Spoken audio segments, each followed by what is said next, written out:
Buenas, meus queridos, tudo bem com vocês? Antes de a gente falar sobre Revalida e sobre algumas coisinhas aí que estão acontecendo com o Mercosul e que está preocupando muita gente que está pensando em estudar na Argentina, eu quero agradecer a todo mundo que se inscreveu ultimamente no canal. A gente chegou a 31 mil inscritos aqui no canal e espero que a gente possa trazer muita informação para vocês daqui para frente, para todo mundo que está chegando e para todo mundo que acompanha há bastante tempo esse canal. Bom, esse vídeo vai ser simplesmente uma atualização, um resumo de informações do que aconteceu na última semana, tanto com alguns empecilhos que podem chegar a acontecer dentro do Mercosul, como também a situação do Revalida Médicos pelo Brasil, que foi aprovado pela Câmara e pelo Senado e que falta agora apenas a assinatura do Presidente da República. Vou começar falando sobre essa situaçãozinha do Mercosul, que algumas pessoas que estão indo para a Argentina agora estão meio apavoradas por algumas declarações feitas pelo governo brasileiro, principalmente pelo ministro de Educação. Segundo as declarações, todos os assuntos relacionados à educação com os países do Mercosul seriam discutidos de maneira bilateral e não mais pelo bloco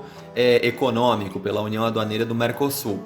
O que gerou muito pânico para quem está indo fazer medicina no exterior, porque já não é de hoje de que o governo brasileiro vem cogitando a possibilidade de sair do bloco econômico, o que muitos analistas dizem que não vai acontecer, justamente por alguns pontos que eu vou comentar com vocês agora que não tem a ver com a questão de educação. Porque a grande preocupação de quem está indo para a Argentina estudar é o fato de possibilidade dos vistos, de estudar, das facilidades que a gente tem com respeito a processos migratórios, por exemplo, mas o que se discute pelo momento é a questão única e exclusiva de acordos em educação, certo?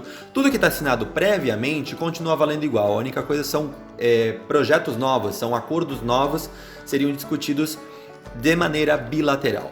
Não é interessante para o governo brasileiro sair do Mercosul, porque houve um superávit nos últimos 10 anos de 87 bilhões de dólares. Esse montante é maior do que o que a China ganhou no comércio com a União Europeia nos últimos 10 anos. Para quem não entende o que é superávit, é mais ou menos, para fazer uma analogia, um lucro que ela teve no comércio com esses países. No caso, o Brasil teve muito lucro. E além disso, é muito pouco provável que o governo brasileiro saia do Mercosul justamente por uma bandeira que foi erguida pelo governo brasileiro nos últimos meses, que foi o acordo com a União Europeia, que foi assinado há pouco tempo.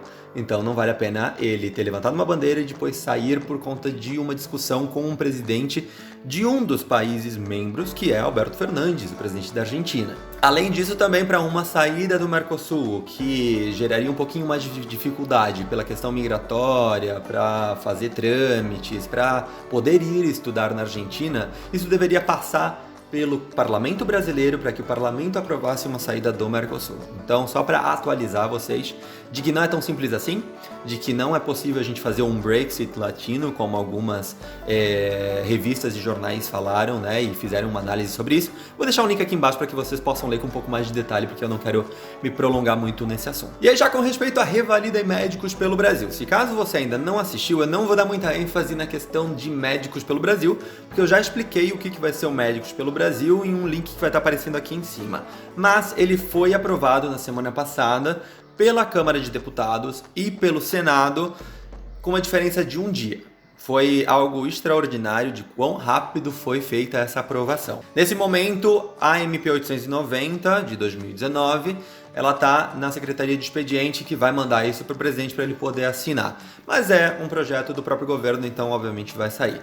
Por outro lado, anexo a esse assunto foi tratada a questão do Revalida no Brasil, que é algo que a gente falou em uns vídeos algumas semanas atrás, sobre a possibilidade de se fazer Revalida 2 vezes por ano, sobre fazer a segunda parte da prova por uma segunda vez, se caso você não aprovou a primeira, sem ter que repetir a parte teórica, e sobre as atualizações na questão dos valores. E é sobre isso que eu quero focar o vídeo de hoje. Primeiramente, a gente tem que entender de que os dois assuntos foram tratados de maneira conjunta, porém, legalmente ou burocraticamente, como quiser chamar, elas não são a mesma coisa. Uma é a MP 890 e a outra é o projeto de lei 6176 de 2019, ok? Então isso significa que as duas foram aprovadas tanto na Câmara como no Senado. Isso foi agora para o presidente fazer a assinatura dele, né, para sanção justamente final. Mas isso não significa que no momento em que o presidente assinar a MP 890, o projeto de lei também vai ser assinado. Ele tem que ser assinado por separado as duas coisas. Pode sair no mesmo momento, no mesmo dia? Pode, mas pode ser que não. Então a gente tem que esperar sair isso, mas provavelmente também vai sair. O que eu vi de diferente? Que a gente já comentou em um vídeo passado, no penúltimo vídeo que a gente fez aqui no canal, com respeito ao Revalida, que era o que a gente já sabia mais ou menos, que se especulava que ia acontecer com o Revalida. Ele vai acontecer sim 2 vezes por ano, uma vez por semestre. Se especula que a primeira convocatória para o Revalida a partir de agora vai ser em março do ano que vem, mas por enquanto é só especulação, em que a convocatória ela vai ter que ser feita 60 dias antes da prova teórica, para justamente haver tempo de fazer a inscrição, pagamento, apresentação de documentações e tudo mais, ok? E que justamente essa primeira etapa, que é teórica, tem um custo de R$ 333. Isso significa 10% de uma bolsa residente. Se para 2020 houver um reajuste, que provavelmente acontece todos os anos, de uma bolsa residente, esse valor se reajusta. Por isso que no projeto de lei se fala sobre 10% de uma bolsa residente, para que justamente vá flutuando conforme for a bolsa residente, ok? E não que fique um preço estagnado.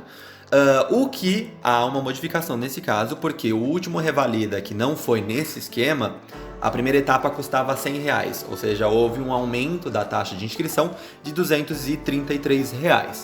Perfeito, a pessoa fez a primeira etapa do Revalida, aprovou a primeira etapa, foi para a parte prática. Ela vai fazer o pagamento da prova prática. E que justamente no modelo antigo, ou seja, na tabela de taxas de inscrição para a Revalida, no modelo antigo, a segunda etapa custava R$ 300. E a partir do próximo Revalida, ela vai custar uma bolsa residente completa, o que hoje corresponde a R$ 3.330. É um aumento significativo com respeito a justamente a outra modalidade, o modelo anterior, né? O valor anterior, melhor dizendo. E o que há de diferente nesse processo? Antes, se você fizesse a primeira etapa, passasse e não passasse na segunda, você tinha que fazer o processo completo de novo. Agora, com a nova modalidade, você faz a primeira parte, aprova, faz a segunda e não aprova, você pode fazer por 2 vezes até a segunda etapa sem ter que repetir a parte teórica. Só depois disso, aí sim você teria que repetir novamente todo esse processo. Mudou mais alguma coisa com respeito ao Revalida, sobre o método da prova, sobre como vai ser a prova? Não, continua exatamente da mesma forma, houve modificação na quantidade de vezes por ano que se faz a prova, que teoricamente vão ser 2, e na questão dos valores. Uma outra modificação que houve. Antes, o Revalida ele podia ser feito por única e exclusivamente universidades federais que aplicassem o Revalida. A partir da próxima edição do Revalida, faculdades particulares também vão poder aplicar o Revalida, desde que elas tenham notas no ENAD, o Exame Nacional do Ensino Superior, né, de qualidade acadêmica, de 4 ou 5, lembrando que 5 é a nota máxima do ENAD. O que foi uma grande questão de debate, justamente pela privatização, enfim, mercantilização do processo do Revalida, o qual para mim eu acho que é um assunto delicado, mas que, enfim, o importante é a gente ter Revalida nesse momento, depois a gente discute os outros aspectos. Lembrando que se vocês quiserem fazer o acompanhamento de todo esse processo das aprovações dessas medidas provisórias, projetos de lei, até que elas sejam efetivas, vocês podem entrar no site do Senado ou do Congresso Nacional, jogar lá o número, né, da medida provisória ou do projeto de lei, e dessa maneira vocês conseguem ver o segmento dela. A próxima publicação vai ser feita no Diário Oficial da União assim que for assinado pelo Presidente da República o projeto de lei, a medida provisória do Médicos pelo Brasil, que, como eu falei, está linkado aqui para vocês verem. O Revalida também, eu fiz uma análise sobre ele. Como eu falei para vocês no início do vídeo, esse vídeo era uma atualização sobre tudo isso que está acontecendo com respeito à Revalida, sobre estudar na Argentina por conta do Mercosul, sobre Médicos pelo Brasil.